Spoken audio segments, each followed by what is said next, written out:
Kebetulan saya seorang dokter.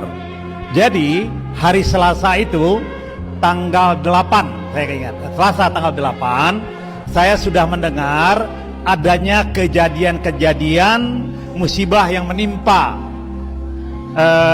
apa yang kita kenal sekarang itu adalah kilometer 50 tersebut.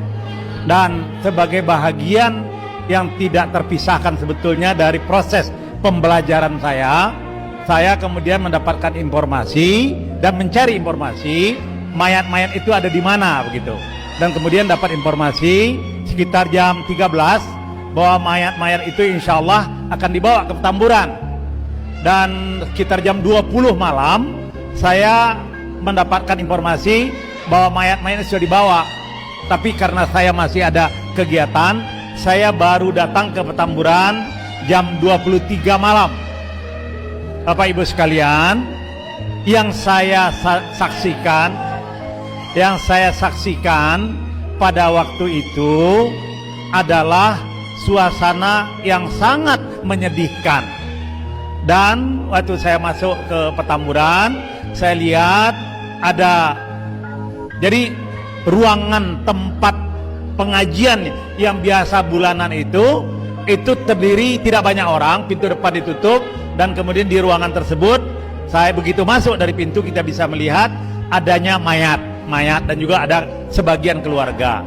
Kehadiran saya adalah bahagian dari memang saya biasa ngaji di Petamburan, dan saya kenal anak-anak bagian yang hadir yang mendapatkan musibah tersebut.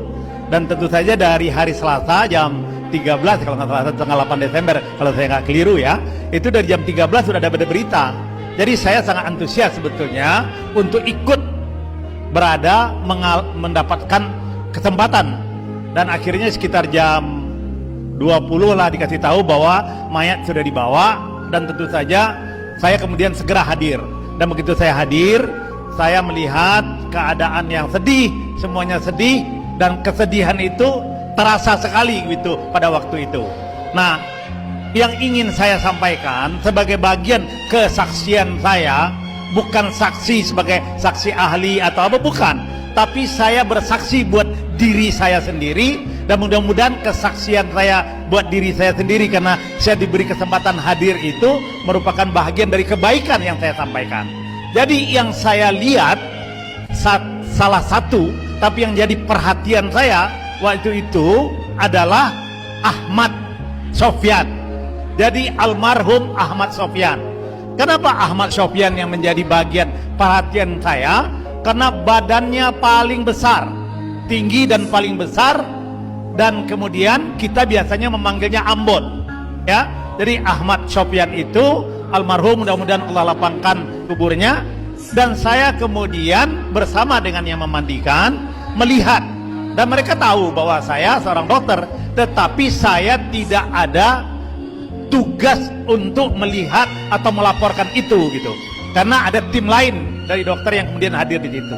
Tapi sekarang ada kesempatan saya menyampaikan apa yang saya lihat, dan apa yang saya lihat itu adalah benar-benar yang saya lihat, yaitu saya lihat terbujurlah laki-laki yang besar, tinggi, dan beratnya lebih dari 80 kilo, mungkin sekitar 100 kilo, besar.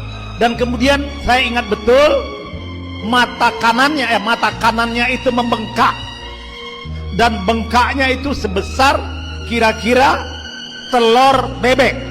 Jadi bisa bayangkan mata kanan itu membengkak sebesar telur bebek. Dan kalau kita turun ke daerah leher dan dada, kita lihat sampai perut, kita lihat bekas-bekas adanya sayatan dari suatu hasil kegiatan bedah. Tapi bukan itu yang utama yang saya perhatikan.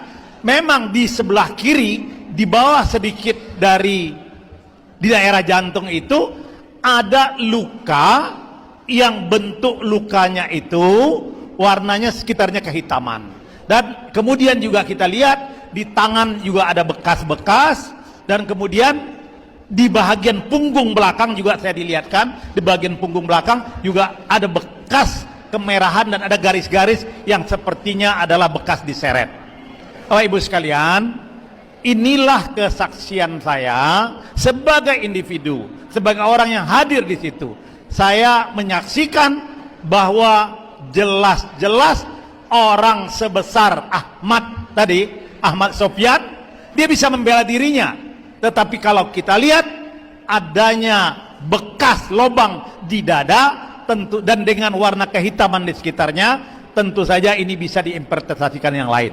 Bapak Ibu sekalian, itulah yang ingin saya sampaikan, dan mudah-mudahan apa yang saya sampaikan ini menjadi bahagian dari upaya kita. Saya pribadi bersaksi bahwa saya telah melihat itu dan saya diberikan kemudahan untuk bisa berjalan dan hadir dalam keadaan sehat untuk melihat itu, dan kewajiban saya untuk menyampaikan ini kepada masyarakat sehingga kita tahu bahwa telah terjadi kezaliman paling tidak pada orang yang saya saksikan.